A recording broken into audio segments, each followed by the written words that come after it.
Today's Leadership Corner conversation is about building a business with purpose and leading with resilience.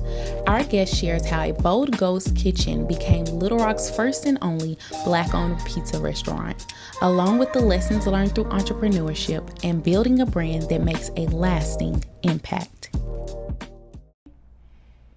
Hey, welcome to It's a YP Thing podcast. I'm Pansy Johnson, and we're all about impacting the next generation of leaders through authentic conversations and real life experiences. Y'all, welcome back to another episode of the Leadership Corner series, and I'm super excited about the guests that we have today. If you haven't heard of Good Eats, I'm talking about some good food. Today, we have one of the owners of Certified Pies, which is the first and only Black-owned pizza restaurant here in Little Rock, Arkansas, y'all. And yes, we have one of the owners here today, Miss Samantha Stewart. Hi guys. Hey. Thank you for having me on. Absolutely. Thank you for being here. Yeah. What you all don't know, and I don't even know if you know, I heard your story when we was at the Little Rock School District Small Business. Yep. Summit. Okay. And Samantha was speaking about Certified Pie. She was on one of the panels, and I just heard her story, and I was like, I gotta get on the podcast. And so luckily we were able to make it happen. So I'm so happy you're here. Yes. Literally. I'm glad we got it worked out. I know, yes. right? So let's get into it. I want to go back. Okay. I want to go back. Tell us where you're originally from, and have you always been interested in entrepreneurship? Oh no. So I would say I'm originally from Conway, Arkansas. Mm-hmm. I spent half of my time there, and then I ended up graduating from Bryant. So Central Arkansas located, born and raised. I went to college at Euler. I graduated there with a marketing degree, minor in psychology. And I, from there, went straight to work. I went into corporate America. I worked for a telecom company for 15 years. And I thought working my way up through the corporate ladder was what I was going to do. That's what I really thought I was, and I did. I ended up being in business sales. And so I got to connect with other small businesses and meet, different types of businesses. And I think that's what kind of really sparked my interest into like entrepreneurship and owning a business is being able to see other people with these, from all different sizes. I worked with small companies all the way up to companies that had, 10,000 employees. And there's always a person behind it. Yes. And whether that person is you or not, that's up for you to determine. So I that's really kind of what gave me confidence in being or being able to know like I can run a business, because there truly are people out here every day that's what they're doing. And there's nothing stopping you from doing it. Exactly. Yeah. And believing in yourself. So Yeah. really like sparking that belief. Like, you know what? I don't have to just go into a job and work it. Like, I actually can be the one You could do it. owning the job and making that vision happen. So speaking of vision, when would you say what developed the vision behind Certified Pies? Like, what was that turning point? There was a lot of turning points. So actually, my husband was a truck driver at the time. And I was doing business sales. We had a son, and actually I was pregnant with our second son. And we started doing meal preps. And this was just like, we were meal prepping for ourselves on the weekends and different stuff. And this was just really a hobby. And he ended up getting inspiration. He had a message come from really just a fan of our food, and said, hey, will you meal prep for me? I said, okay, cool. So we got to thinking about it and talking about it, and was like, hey, if she's paying, $150 a week, during that time where everybody had like a little side hustle, we're like, hey, this could like cover our grocery bill. Right. Cool. So we started meal prepping for her. And then she told somebody else. Then she told that person, told somebody else. And next thing you know, we were meal prepping for 20 plus people on a weekend. Wow. And said, this could be a business. Right. Like we could operate this as a business. Mm-hmm. So our parent company of certified pies is called Speak Life Foods. Mm. And that came from us doing meal preps. So we did that for a little bit. We did that on the weekends. We were still running, like he was still working a job. I was still working a job full time, had kids at this point. And we were cooking out of the house. Now that's not what you're supposed to do in the state of Arkansas. There are certain laws. And it was right around the time the pandemic hit. And, pandemic hit, he had a shift in companies with truck driving, and he lost his route, like he lost his job. So much like everybody during the pandemic, a pivot had to happen in multiple households. Right. Jobs were being lost. People were having to have kids inside their house. Now you got work and school and everything all in one household, in one roof. Right. So our first kind of shift went from, okay, well, let's now grow this meal prep that we've been doing into like family meals. Let's try to see how we can help, and that benefits our household. We're getting more customers. Right. We could do like deliveries. So that's what we decided to do, and we did it for a little bit, for a couple of weeks, and then the health department called and told us we got to shut it down. Like, dang, we couldn't do this. Okay. And, to every business, you gotta start somewhere. Yes. You gotta start somewhere. And sometimes you just have to take that chance. You have to take that risk. Right. And at that point, we got told on. Somebody told on us. Not whether nobody got sick, it wasn't a bad thing. It was just we weren't following the rules of laws, cottage laws, and food laws, food prep laws. So we had to start doing some digging, like, how do we really create this business the right way? Right. And that's when we got to having to find commercial kitchens and serve safe programs and all of these things to operate a food business in Arkansas. Okay, so let me stop you there or pause you.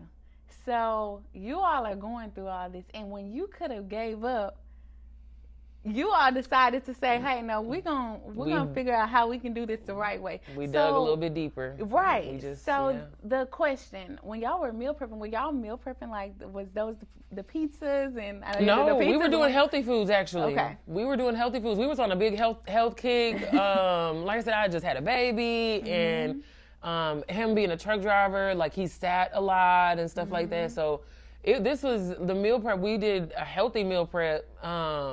And I will say, pizzas, we did actually create like a cauliflower crust pizza. Like we were doing, I don't know, just in weird, I won't say weird stuff, but we were really being creative with it. Yeah. Not your average meal prep, I would say. Exactly. But no, we were doing healthy foods. We were doing healthy foods for it because just the lifestyles that we were living, we're trying to offset that with food, with healthy food. So yeah.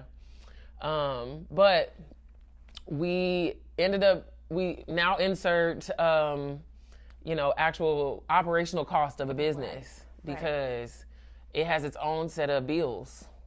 And we're like, okay, so how are we going to make that work? Because now we have to, the money that we were profiting off of just as a side hustle going into our household now has to be used for the business. You had, we found a kitchen, but very expensive. I mean, it really was truly expensive. Also, again, we're in COVID time, and so all of the other alternatives like churches or different other organizations that had commercial kitchens, they weren't allowing outside people or people that they didn't know because of COVID, and rightfully so. Right. I mean, rightfully so. I don't know you, like, Right. So look, there's a lot going on. Stay over there, like. So that was just what we was facing with.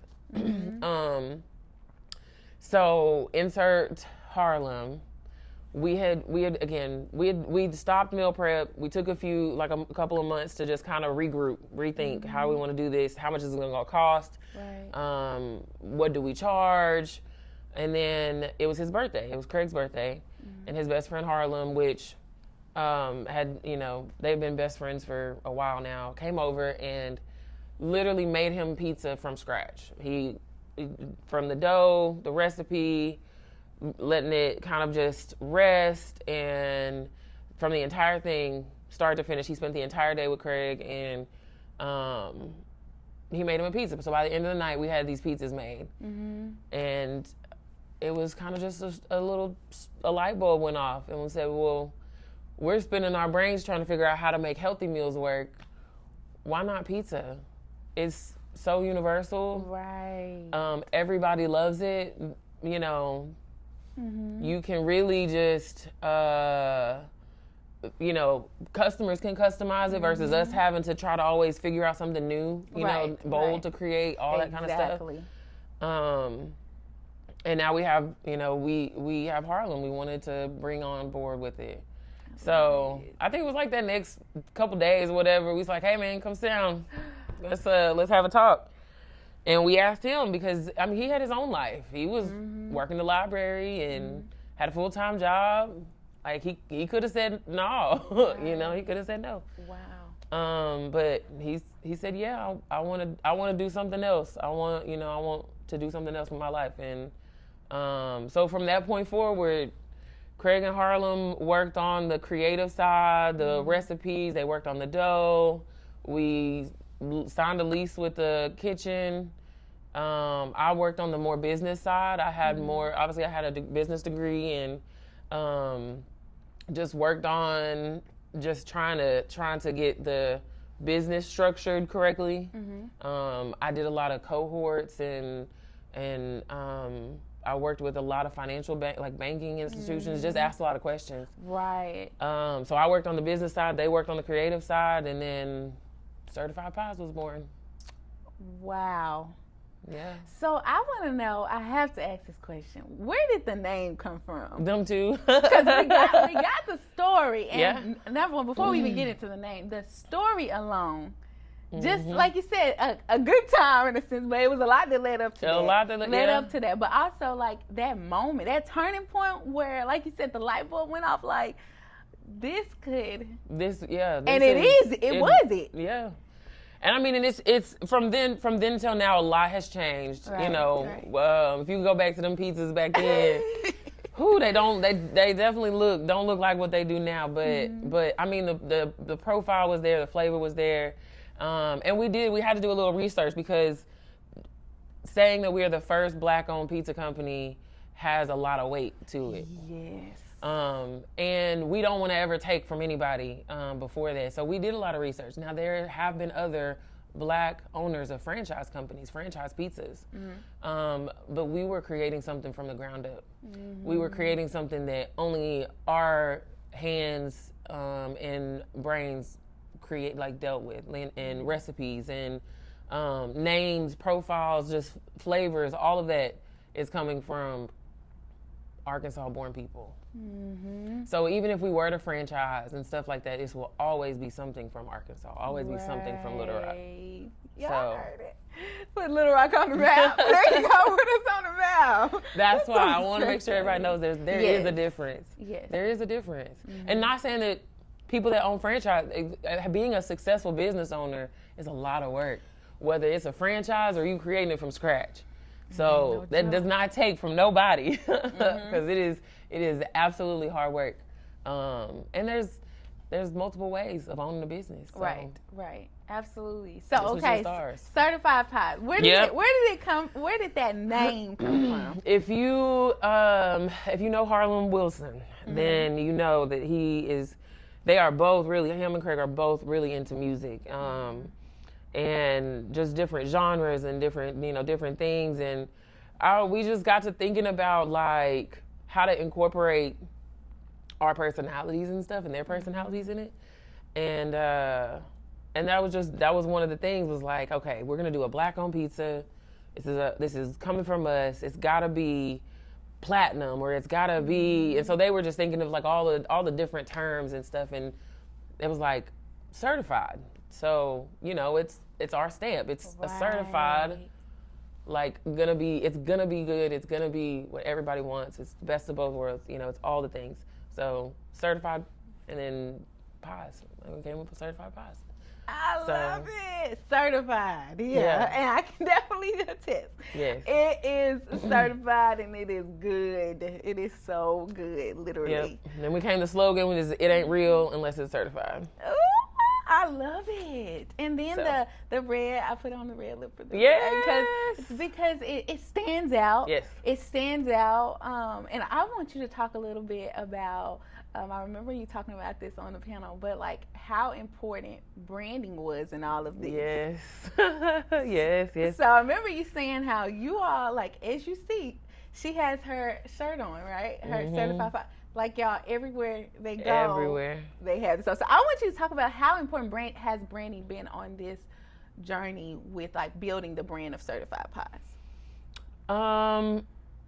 It's just putting it, you got to put yourself out there, and the more that people see it, the more people recognize, the more you attach yourself to your brand, then it's gonna keep popping up. It's gonna keep showing up. Now I will say, like, this was not our first logo, so this was our second logo. The first logo we had, it had it was a circle. It had a pizza on it, and different colors and stuff like that. And one thing that we learned is that your logo needs to be transferable to different colors, different schemes, different. Right. So once we kind of reworked it, and now this is a logo that can be on a green food truck, and people know it's certified pies. Exactly. This is the same thing as what we have at the store. Right. But yeah, I mean, we honestly wear our logo and wear our brand everywhere. So because people see that, they ask questions. A lot of people love that we dress alike, and it's easy to do because I mean it's it's the shirt, and it's the logo. But if you're a new business or just any business and you believe in your brand, then show that, flaunt it, show it for everybody to see. So I love that people love it and they love to represent it, and we've got hoodies people have purchased, and we've done other fun things with it. We've obviously done food reviews on T-shirts. That seems to be a crowd catcher too. I love it. Yeah. I love it. I love everything about it, and exactly like what. It's one thing to talk it, but like you walk it too. Like, you know what I mean? Like you walk it too, and y'all's branding, yes, it definitely it stands out. And it's one of those, I would say, unforgettable for sure. So yes. So I want to get into, you talked about it a little bit earlier. I know we're going to have a lot of young professionals, business owners, potential business owners in the future that may be listening in. What advice would you give to just entrepreneurs that may be facing some challenges in their business? Because you said, like, y'all face challenges and we're still resilient through that. So how do you still be resilient and still be able to come up with this business when it seems like maybe everything isn't aligning like you want it to? You have to being an entrepreneur means you have to be flexible. You have to be bendable. You will forever be on a roller coaster. And that's the role that you're going to sign up for. You're going to have these very high highs, sitting on podcasts and being on the news and definitely, doing all this stuff. And then you go back to staffing issues or inventory, supplies. There's challenges that you're going to face every day. So you have to be able to, kind of bend and flex the way the business needs you. You also have to just, be able to understand when maybe the customers want something different than what you originally decided, and that, it's okay to change. Right. It's okay to change. Right. To make sure that you're offering what the customers want from you. If you're dead set on you're only going to do it this one way, you're only going to limit your customer base. So be able to be flexible, be bendable. Now it's not saying get rid of standards or you know how you handle your business, but be open to pivoting, and changing, because the more you can do that, the longer your business will grow. The longer you'll have a business is being able to pivot, no matter what. 100%. Oh my gosh, I just came out of what I felt like was a pivoting season, and it doesn't feel good either when you're pivoting, especially if you had in your mind you want things this way, you know. But like you said, it'll keep you sustainable for sure. Okay, so recognition. You said it, like y'all have had some highs. So Certified Pods has been recognized as a 2025 Arkansas Democrat Gazette Best of the Best finalist. Your wings were named among Southern Living's top 20 wings in the South. Yeah. What did those recognitions mean for your business? Validation. Everybody, you know, we worked really, really hard to make the business what it is. But we really wanted our business to be like community impacting. And I think that's where the recognition comes from, you know. So even, you know, Southern Living being it started with local newspapers, local magazines, and we thought that was like the ice cream. I was like, we're gonna be in a magazine that goes to like, I don't know, like 14,000 houses or something. And we just on like this little corner page, like we just right here at the bottom, you know what I'm saying? But, you know, then you get people that come in and say, I saw you in the magazine. I was like, you did? Like you went to page like 35, you know? Like, you know, we all the way in the back. But people will come in and like they're proud to say, I seen you in, you know, here, or so, you know, if you come into the store, like you'll see these articles and stuff, and from the small ones all the way up to like Southern Living. Southern Living's like a, you know, regional, and they said across the South. You know, and they did. They went from different states and you know, all of that. So I think just making our business more community minded is the recognition that it just helps validate us, I think. I love it. So it's fun. Yes, I love it. I love it. And you deserve it. You know, you work hard, and yes, when those moments happen, like sit in it. You know, sit in it because it's awesome to see. You know, and we know it was not given. Like we already know that. So you mentioned community, which transitions me to my next question. Community seems to be at the heart of Certified Pods, like for sure. Why has investing in your community been so important to you all? Because people are watching, little kids, people that look like us. Yeah. People that look like us. And, you know, you see a lot of big businesses, you know, support bigger names, bigger brands, you know, stuff like that. We get the little leagues that come ask us for support. You know, we get small groups and sometimes like the co-op schools and stuff, like having those people come and see us as, you know, something that they can do. That's what makes it important, I think, for us. You know, kids being able, and people, not even just kids, but and like I said, I've had other business owners come and approach us and be like, hey, can I pick your brain a little bit, or you know, or I see what you're doing. I love that. We're not the creator of a lot of things. We copy a lot of other people that are doing, you know, things different than us too. You know, so I think it's just it's important for us to be what people need the community to see from a small business. Exactly. So. Be that standard that you want to see, or be that example, and be the change like that you want to see. Like, oh my, I'm inspired. So imagine how many other young professionals that are going to be, you know, listening in, and even the next gen that's going to be listening in. They're like, listen, I can start a restaurant just like her. You know what I mean? And actually see themselves sit in that position. They need to see it. You know, they need to see it. So, what's one piece of advice you would give to somebody that may be thinking about starting a business? Oh,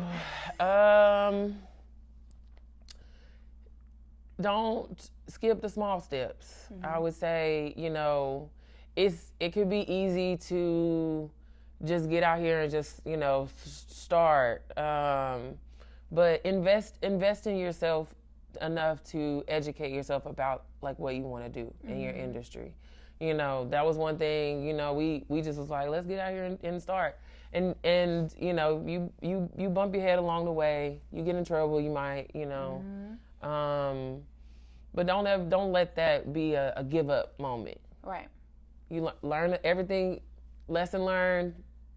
Let's figure out how we adjust, and then we keep going. We keep going. We keep going. We dust ourselves off and we keep going. If you could go back to 2020, 2020, what advice would you give yourself in that instance when y'all were first getting started? It was a lot of times. I mean, we were struggling. I mean, because we didn't know, we didn't have the knowledge, I think.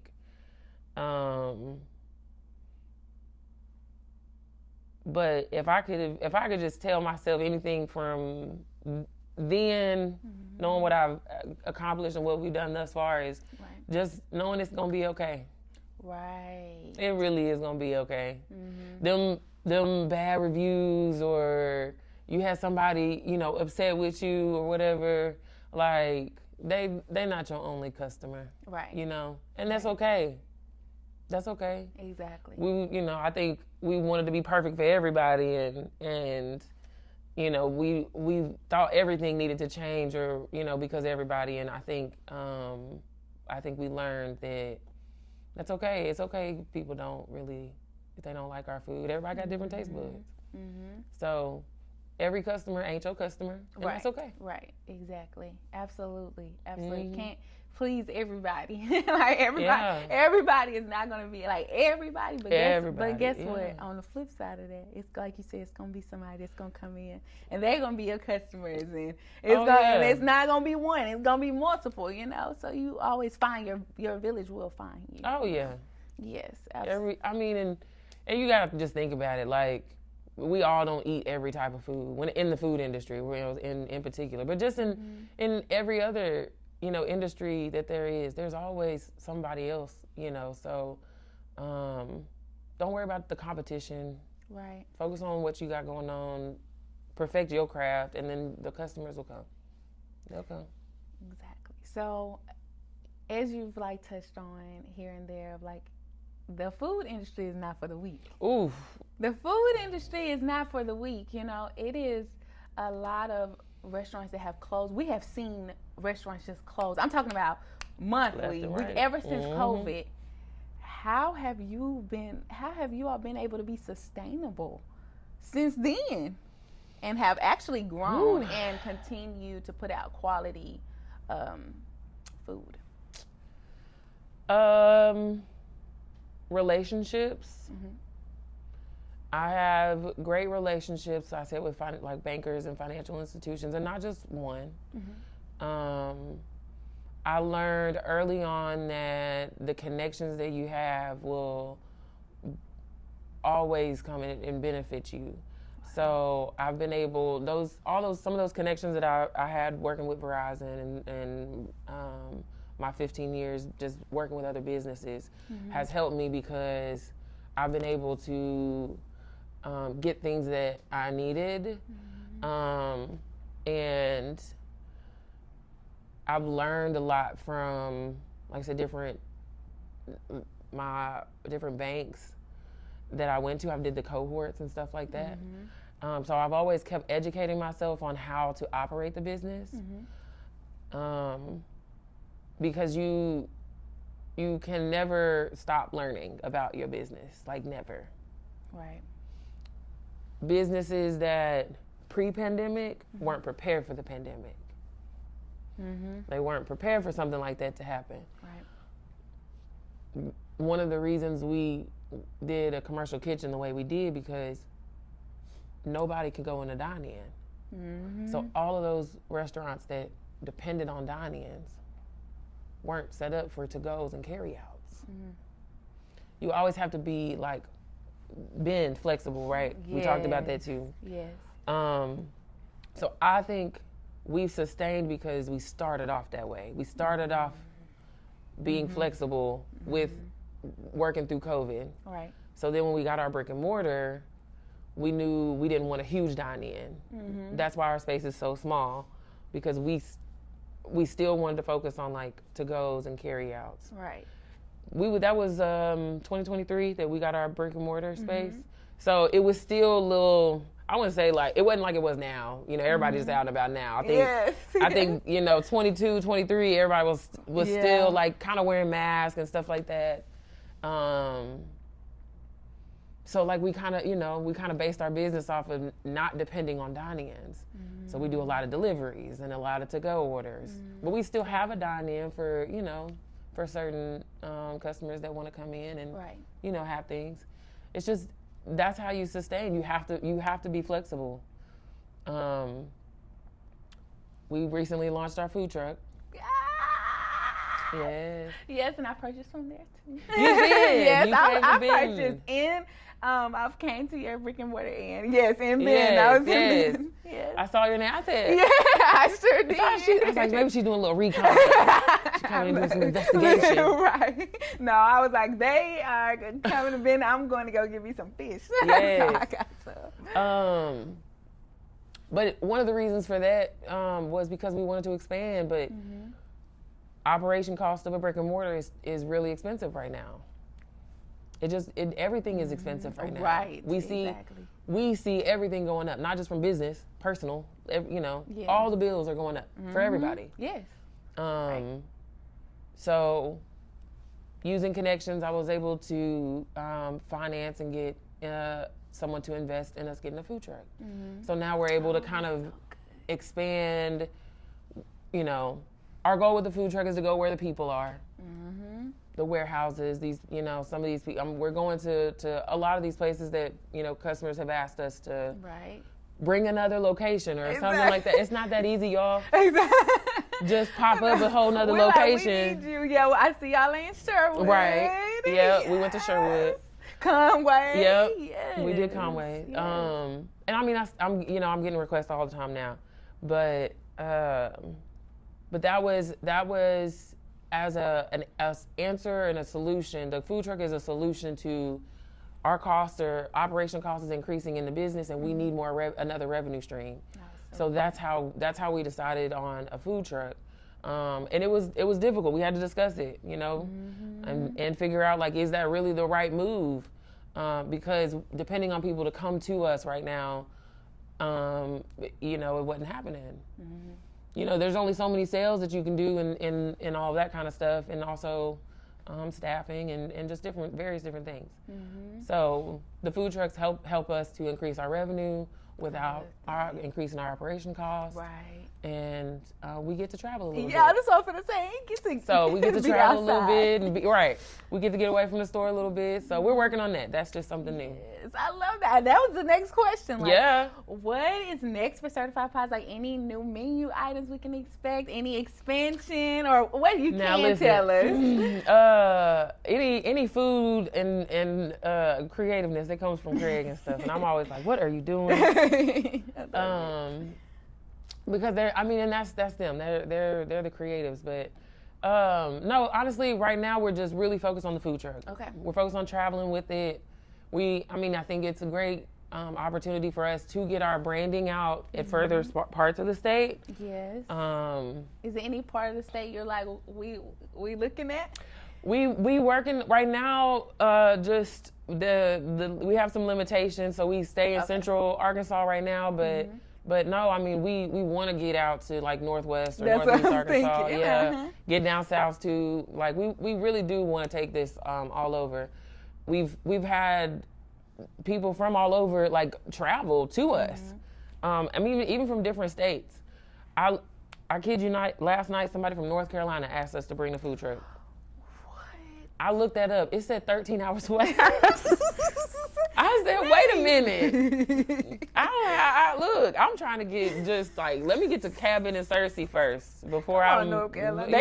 They said, expand your mind, y'all nationwide. But I mean, I see requests like that, and I think it's people from several states away that get to see our content and see our food and see what we're doing, and they want, they want a part of it. They want to see Certified Pies, global. Yeah, look, you said global. I was going to say nation. You said global. Go ahead, say that. Global. Say it. Yes. So it's exciting for when you get requests and stuff like that. Exactly. No, I know I can't go that far, but but maybe You never know. Listen, don't say that. Hey. You never know. You never know. And listen, when it happened, y'all, remember. All right, you heard it here first. You heard it here first. Right. For real. Y'all just doing outstanding. You've given us so many gems. Like, be flexible. Yes. Like, don't be afraid to pivot. Yes, you're going to have challenges. How do you get up from them? You know what I mean? How do you get up from them? So, oh my gosh, and y'all are doing it. And yeah, I said it. Global like that. We're going to be pushing for y'all. And y'all already know y'all have the support here. Hands down. Down. So we're getting to the end. Okay. But I want to know, where do you see Certified Pies 5 years from now? Because y'all are growing. We are.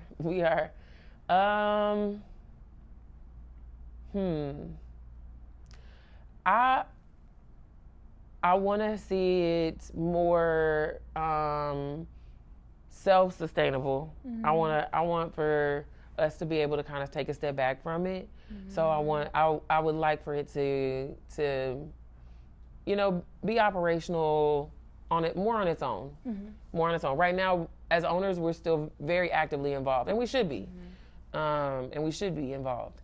But I would like to see another brick and mortar. I would like to see it, be able to operate with like multiple locations. I don't know how we want to do that yet, whether it's us still operating it under kind of a corporation or franchising. There's all these kind of, there's a lot of different ways, exactly. That we could do that. But yeah, I really do want to see, I want to see it grow to be, maybe even in a different state. We'll see. You heard it here first. Well, I just want to say thank you again. Yes, ma'am. Thank you for having me. Y'all are just doing it. And if you have not visited Certified Pies, you got to go by there. Where can they find your information and connect with you all? Please let our listeners know so they can support. So first, find us all on social media. You get the most love and content on social media: Facebook, Instagram, TikTok. So find Certified Pies. I think it's certified_pies on TikTok. But our location, our brick and mortar location is 9807 West Markham here in Little Rock, Arkansas. Our phone number is 501-442-5096. We have a website, www.certifiedpies.com, that you can order online. And we have an app. We have an app on Apple and on Android, if you didn't know. So you can save your favorites, quickly reorder all of the good things. And yeah, you can track the food truck through socials. We'll be traveling around with it, going to centrally, and if there's areas you want to see, send us a message. We might show up. Who knows? Who knows? Y'all, please check out Certified Pies. I will have all of their information in the description, and I want you to drop in the comments. Certified Pies. Certified Pies. Thank you so much. You have heard firsthand from one of the owners, Miss Samantha Stewart. Thank you again. Y'all, this is It's a YP Thing podcast. This is the Leadership Corner series. I tell y'all every time it's gonna get better and better and better. And we're gonna continue to feature all these prominent leaders. We'll see you in the next video. Peace. Bye. Today's Leadership Corner conversation is about building a business with purpose and leading with resilience. Our guest shares how a bold ghost kitchen became Little Rock's first and only Black-owned pizza restaurant, along with the lessons learned through entrepreneurship and building a brand that makes a lasting impact.